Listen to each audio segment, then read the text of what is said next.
Welcome in then to the latest edition of ESPN FC. I'm Dan Thomas, joined by Stevie Nicol, Alejandro Moreno and Craig Burley, who will tell you later why he thinks Arsenal are going to win the league. But before we get to that, some Euro qualifying business.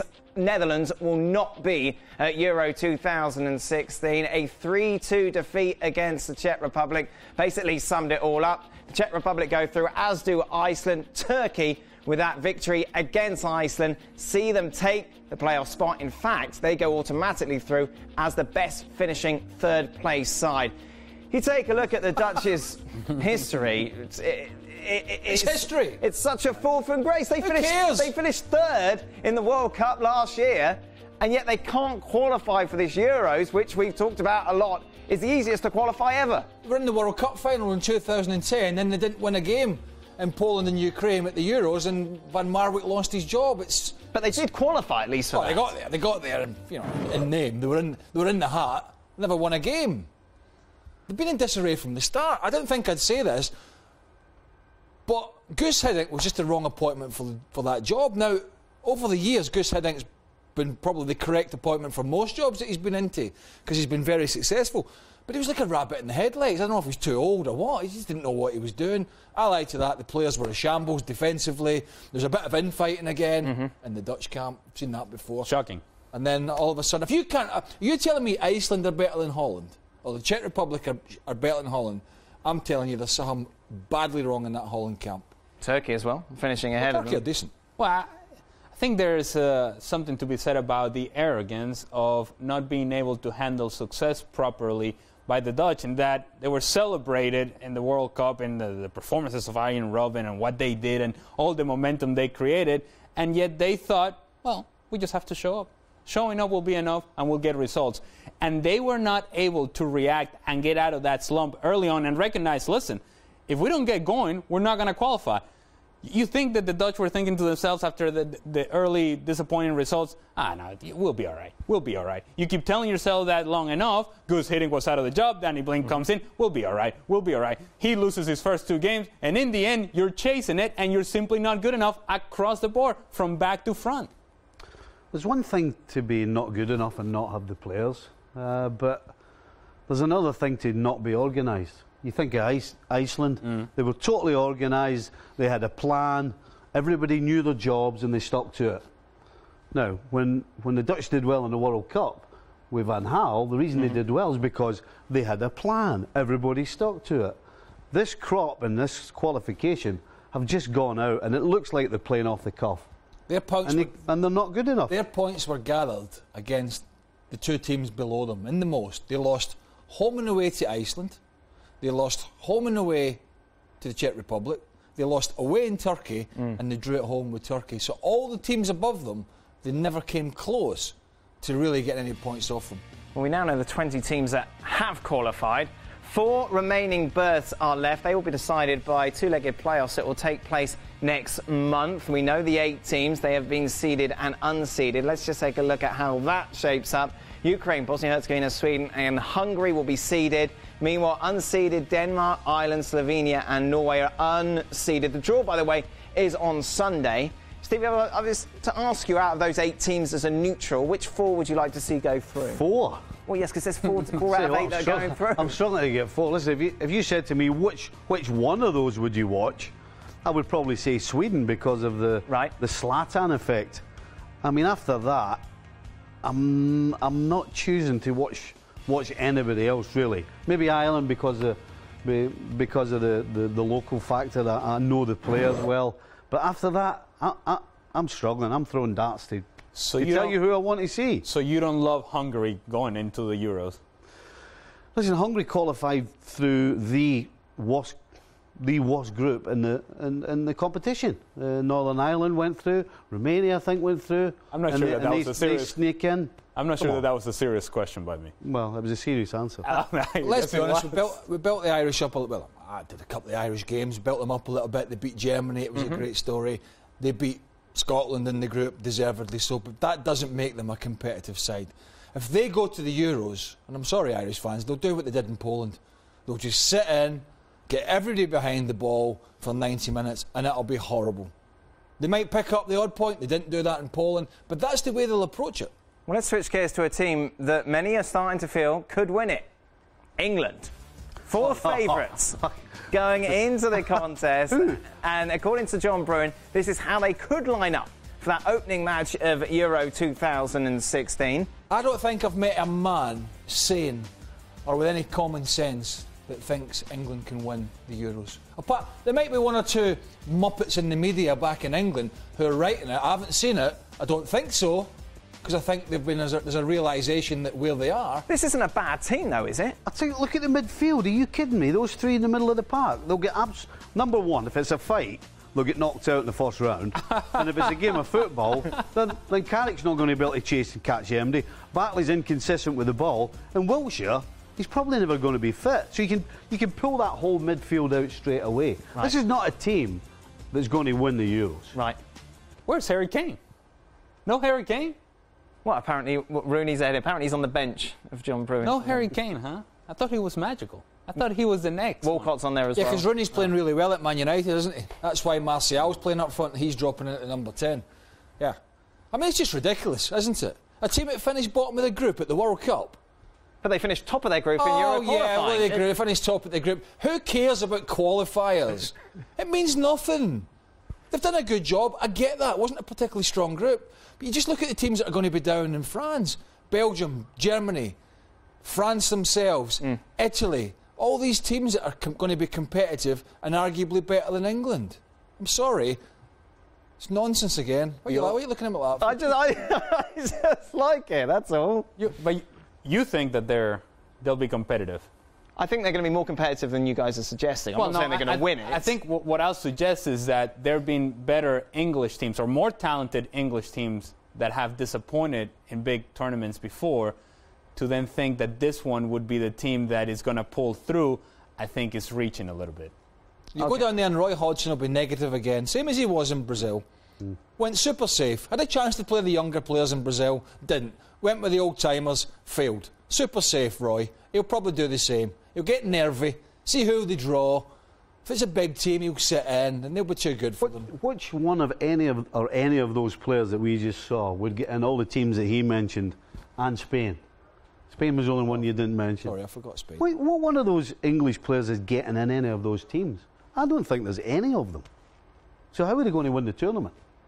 Who knows? Who knows, Stevie? Bottom line is, these players are good players, but they're not the best players playing in the Barclays Premier League. The best players in the Barclays Premier League are foreigners. Foreign players. There we go. After the break, we'll be talking about a foreigner who has joined, and indeed one who's injured. Will this change the boys' minds about who will win the title?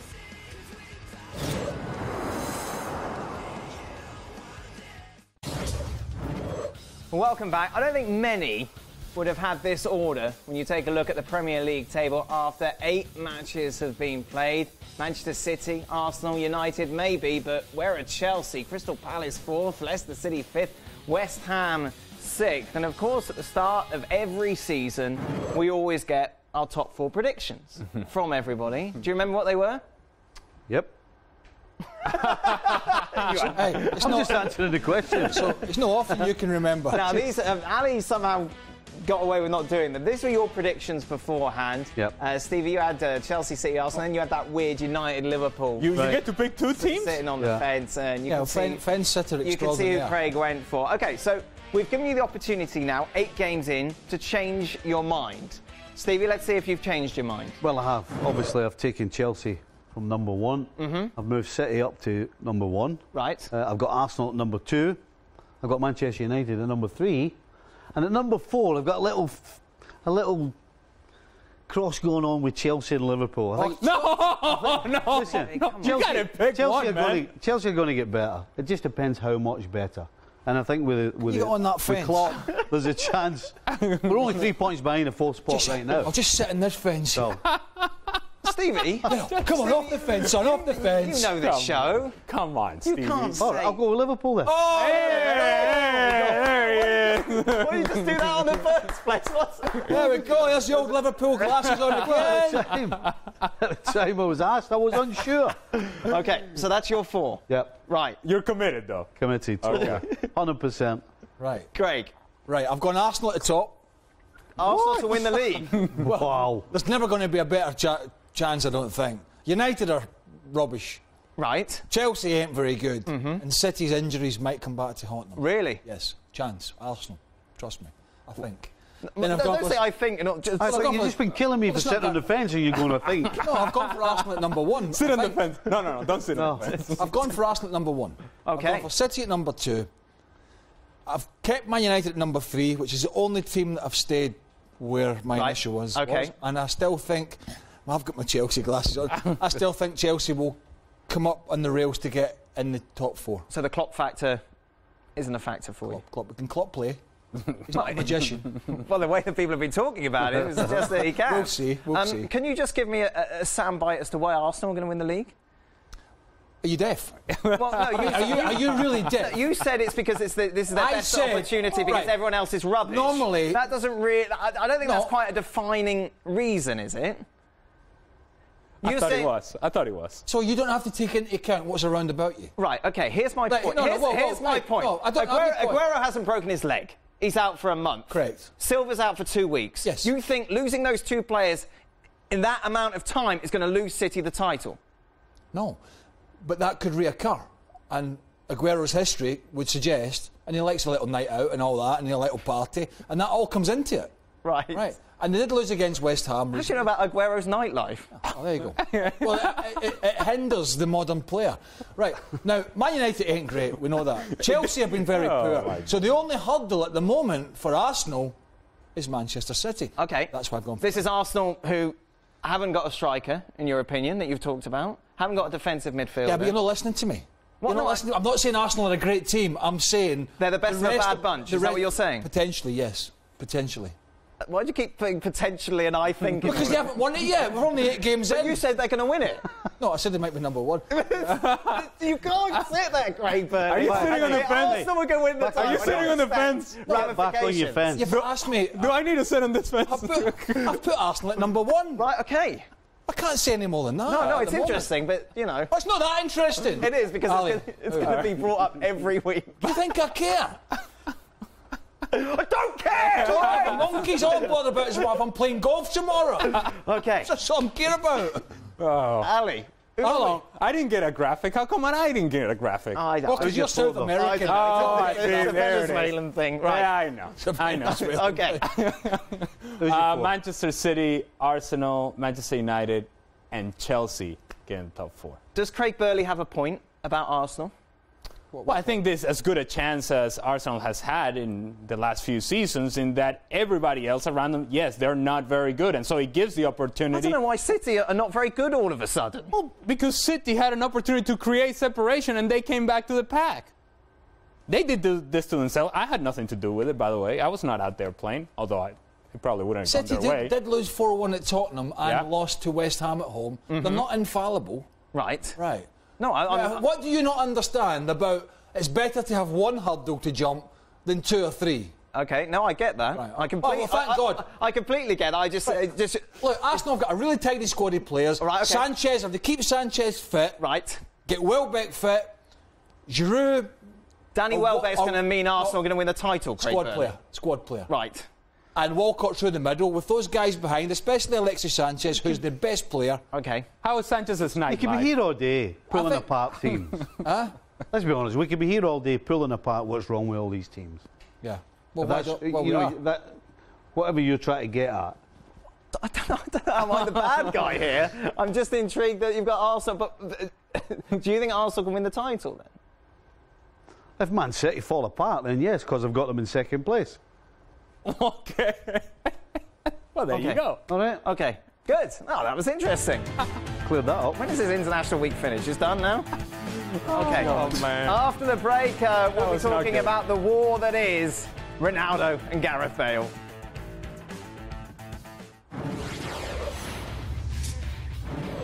Welcome back. A very open interview from Jonathan Barnett, who's Gareth Bale's agent in a UK newspaper, talking about the relationship between Bale and Ronaldo, saying they don't go out eating every night together, but it's fine. Well, that would be weird, wouldn't it? Well, there's no hatred there.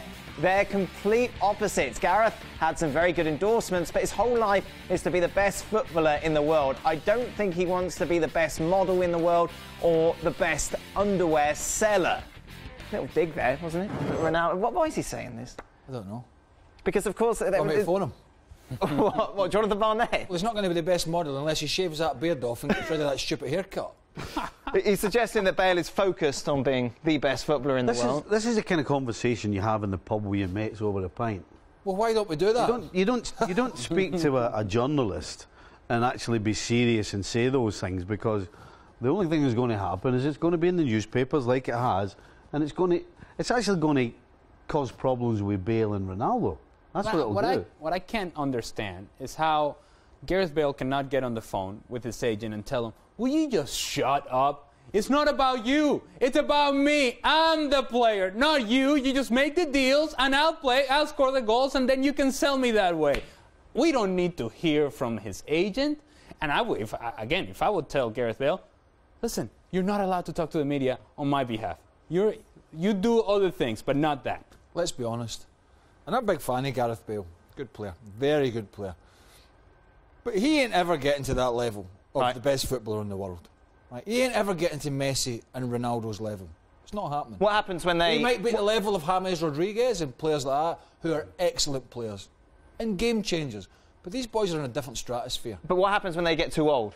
Well, he's getting older as well, isn't he? No, but it's a proper age gap, isn't there, between Bale and Ronaldo? Yeah, I don't quite see him there. I don't. OK.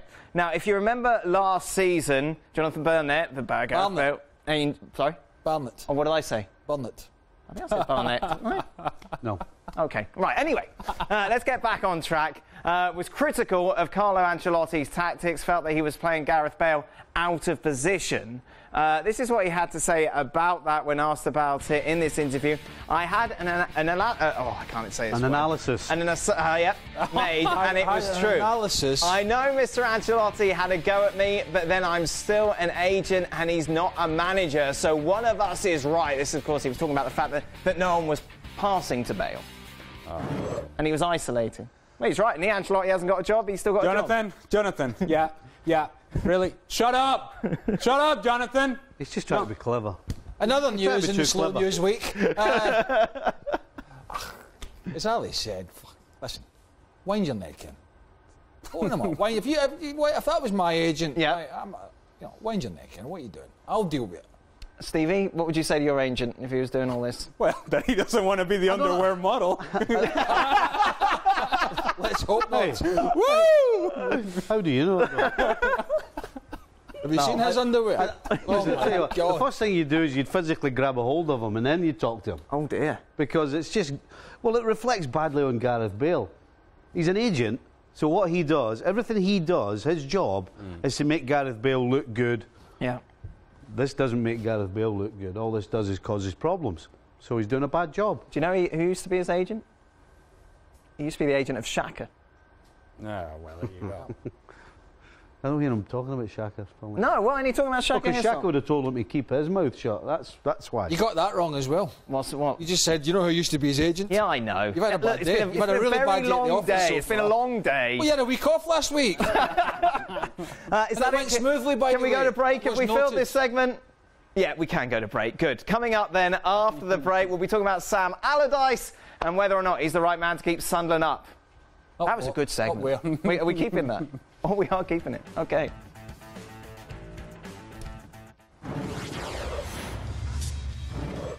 Welcome back. We're still on the air. Sunderland, currently second from bottom. Sam Allardyce, of course, their new coach, Craig Burley. Will he see them right?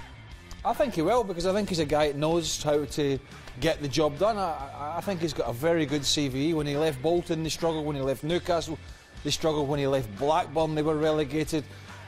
And so therefore, West Ham have done all right, I suppose, if you continue that narrative. What do you mean?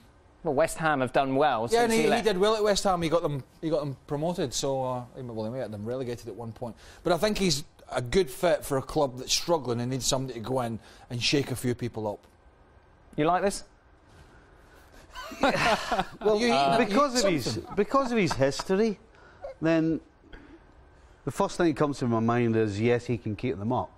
But then when you start going through the squad of players that they have, oh yeah, I mean your defensive unit, you've got a choice of two from O'Shea, who's a great soldier but is past his best. You've got Coates. Well, we'll leave him. Well, we can't even. I can't think of anything nice to say about him. And then you've got Kabul that Tottenham couldn't get out the door quick enough. I mean, that's supposed to be your defensive unit. That's why I'm questioning whether he can or not. Okay, all right. Should we go for some tweets? Yeah. Yeah, we've had some tweets in. Right. Thank you very much. Premier League, of course, returns this weekend. All eyes will be on Spurs against Liverpool. Meanwhile, Stevie, what different training methods should Klopp install at Melwood? What different training methods?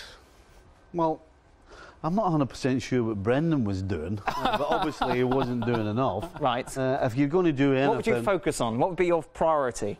Defence. Absolutely 100%. You don't win anything without a solid defence. And I don't think Liverpool are in a position that they can just go and outscore teams either. I don't think they're creating that many chances. So you've got to start at the back. You've got to grab the back four you're going to start with and make sure that they know exactly where they should be positionally, wherever the ball is on the field. Are you surprised by the reaction from everyone to Klopp being hired? No, not at all. It's almost as if Liverpool have won a trophy already. Well, they've won a watch getting him because he's one of the top coaches. Yeah, it's a combination of that plus the fact that pretty much everybody had lost faith in Brendan Rodgers. Not only the owners, certainly the ex-players, but more importantly the fans. The fans had just lost it with them. But it'll be important. It'll be important that now that they're playing games, that it's no longer about how Klopp does in the press conference and taking the pictures and saluting the fans. Now you play Spurs. Yeah. Now it's time to get results. And will you see a different version of Liverpool? Too soon to tell, but you got to show some signs that the team is moving in a certain direction. Do you know what I've not understood whatsoever is people saying, well, he likes to play a pressing game, but Liverpool can't do it. I've never heard so much tosh in all my life. Benteke's young, big, strong and fit. Origi's young and quick. Ings will run all day. Sturridge will fit, can run all day. Coutinho's young, can press. Henderson and Milner, when fit, are two of the most energetic midfielders in the league. Emre Can is young. How can this team not press Klein, Moreno, Lucas? I mean, it's made for pressing. They're all in their early 20s. And there's a good... But they can't do it, apparently. And there's a good amount of players that were there a couple of years ago when that's one of the reasons why Liverpool did do well and did get second, because they pressed the ball. Yeah. So I don't understand what they're on about either. If they don't press, it's because they don't want to, not because they're not at the right age to do it. I mean, if you're asking players in their 30s to go and do it from midfield and up front, it's probably not going to happen. But these players... we got final tweet. Are Belgium the favourites for Euro 2016? No. Not the favourites, no. Nope. They show some signs in the World Cup, but I just don't see it happening in the Euros. Okay, we made it. Thank you very much, everybody. We will, hopefully, be back tomorrow. Goodbye.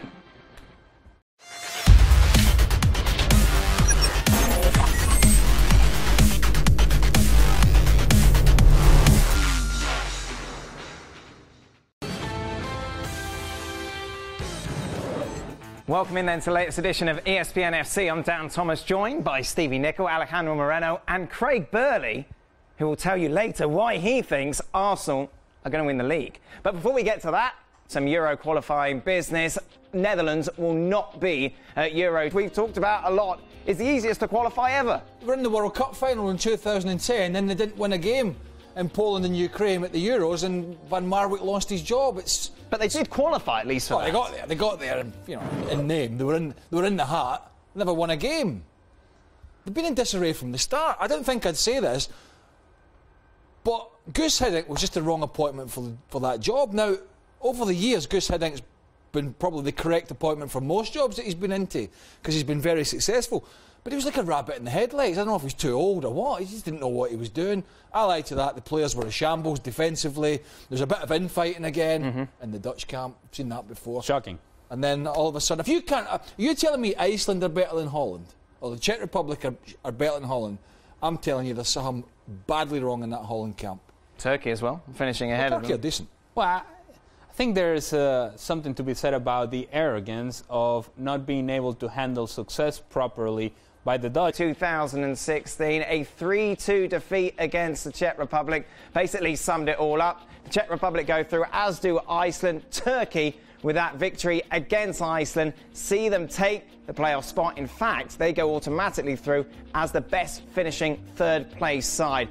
You take a look at the Dutch's history. It's history. It's such a fall from grace. They cares? finished third in the World Cup last year, and yet they can't qualify for this Euros, which... In that they were celebrated in the World Cup in the performances of Arjen Robben and what they did and all the momentum they created, and yet they thought, well, we just have to show up.